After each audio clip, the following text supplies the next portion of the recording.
उपोषणाला बसलोय.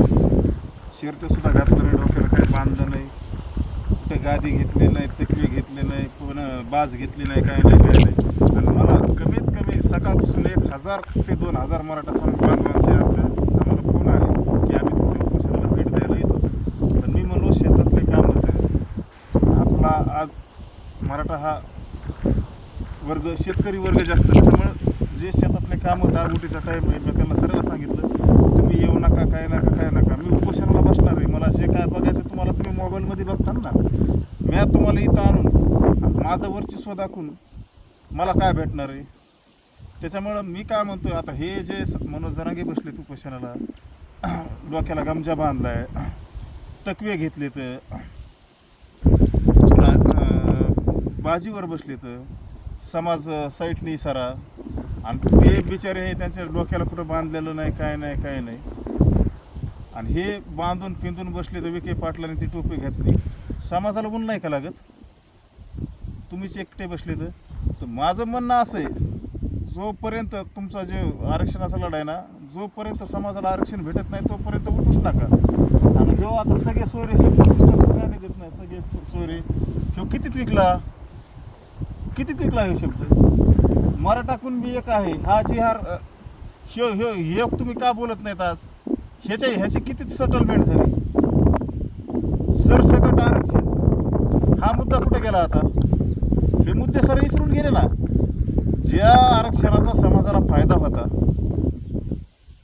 ACBC असेल, EWS असेल, हे 2 आरक्षण मराठा समाजाच्या फायद्याचे होते. आणि आज हे आरक्षण मराठ्याचं गेलं तर आज मराठ्यावर एवढा बेकार टाईम आला आहे. हे 10% आरक्षण. महाराष्ट्राची लोकसंख्या किती? 13 कोटी. 13 कोटीतून 8% मुस्लिम समाज धरा, 8% मुस्लिम समाज धरा, 80 ते 90 लाख मुस्लिम समाज असेल. तर त्याच्यातून बी काहीतरी 35 जाती मुसलमानातल्या OBC मध्ये, तर मग समाज राहिला किती त्याच्यातला? 4% ना, 3-4% समाज राहिला. तर आज त्या 3-4% समाजाला EWS आरक्षण 10% आरक्षण खायला भेटतंय. आणि आपले लोक काय म्हणतात, कुणबी आम्हाला OBC पाहिजे. अरे पण ते EWS आरक्षण फक्त 3-4% समाजच खायला लागला ना. 10% आरक्षण जे आपलं आरक्षण होतं आज सर मुसलमानाचे समजा असे टोटल जे आजपासून जेवढे EWS मध्ये लागलेत, सगळ्यात जास्त म्हणजे मुस्लिम समाजच लागले. आणि सगळ्यात जास्त नुकसान हे मराठा समाजच झाले. हे मराठा समाजाच्या लक्षात येणार नाही आणि एक दिवस येईल, पण त्यावेळेस वेळ निघून गेलेली असेल. ते सारखंच समाजाला सांगतात की मी आता यावेळेस खरंच कुंकू पुसून आलोय. खरंच ते कुंकू पुसून आले असतील का? ते नाही, आता कुकू तर लय वेळेस पुशील ना. आता मुंबईला जाताना मी म्हणले आलो तर तुझा आणि गेलो तर समाजाचा कुकू पुसून तयार राह. अरे कुकू कवरक पुसतात, त्या बी आमच्या बहिणीचाच माता मावली. पण असं माऊलीचा कुकाचा अपमान करू नका. आणि हे तुम्हाला डायलॉग आता सोबत नाही, हे पांचट झालं आहे. मी तरी आता हे उन्हात बसलो, रक्त शर्ट नाही, काय नाही, इथून उठणार नाही जोपर्यंत EWS आरक्षण, EWS आणि ACBC हे 20% आरक्षण मराठा समाजाला भेटत नाही तोपर्यंत मी ह्या उन्हातच असंच बसणार. पाणी पिणार नाही, अन्न नाही, काय नाही बाई, असंच बसणार मी. ते काल तुम्हाला असं म्हणाले की आता अमोल हा कुठंही काही बरळायला लागलाय. कोण बराळतंय? तेच बराळतेत ना.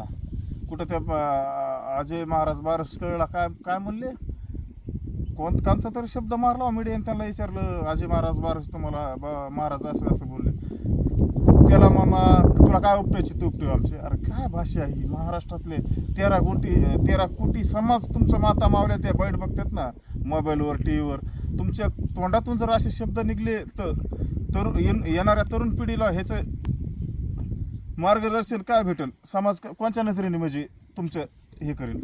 तुमच्या घातापाताचं कुठं आलाय तपास? ते स्वतः पुन्हा म्हणले तर डबल चौकशी लावा. काही लावली की शासनाने या संदर्भात चौकशी? माझी बी मागणी ना, ह्या उपोषणात माझी मागणी स्वट्टी टीम मनोज जरांगे आणि अमोल खुनीची नार्को टेस्ट आणि SIT चौकशी होण्यात यावी. त्याच्यात जर मी दोषी जर आढळलो तर मला सरकार जी शिक्षा देईल ती मी भोगायला तयार आहे. माझा समाज जी मला शिक्षा देईल ती मी भोगायला तयार आहे. आणि त्याच्यात जर खोटा गुन्हा सिद्ध झाला तर मग ह्यांना बी सुट्टी नाही. ह्यांना बी आहे का बेकार शिक्षा, जी दुबईला, इराकला ते तिकडं आहे का शिक्षा, कशी शिक्षा ह्यांना देण्यात यावी. सुट्टी टीममध्ये कोण कोण आहे नेमकं? छोट्या टीममध्ये लय मोठे ते टोटल लाभार्थी टोळी तर काय आता साऱ्याचेच कशाला नाव, काही सारी छोटी टीम आहे लय मोठे ते 20-25-30 जण आहेत ती छोटी. आणि हे सगळे सोयरे मराठा कुणबी हा शब्द आता निघत नाही पाटलाचा. ह्या शब्द म्हणजे काय विकला का कितीमध्ये डील झाली हे काय कळनाच मला. आणि असे स्टंट समाजाला कुठंतरी आहे का, समाजाचं वाटोळं होतं अशा स्टंटने. ते तुमच्या कुठल्याच प्रश्नावर उत्तर देत नाहीत, हा समाजात सुद्धा संभ्रम आहे. नेमकं ह्यावर तुमचं मत काय? त्यांच्याकडं माझ्या एका बी प्रश्नाचं उत्तर नाही. कारण ते जर खरे 96 कोळी मराठा असतील तर माझ्या प्रश्नाचं उत्तर देतील. मी तरी 96 कोळी मराठा आहे. मी जे त्यांच्यावर आरोप केलेत ते सिद्ध त्याच्यामुळे आहे का त्यांच्यात ती धमक नाही माझ्या प्रश्नाचे उत्तर द्यायची.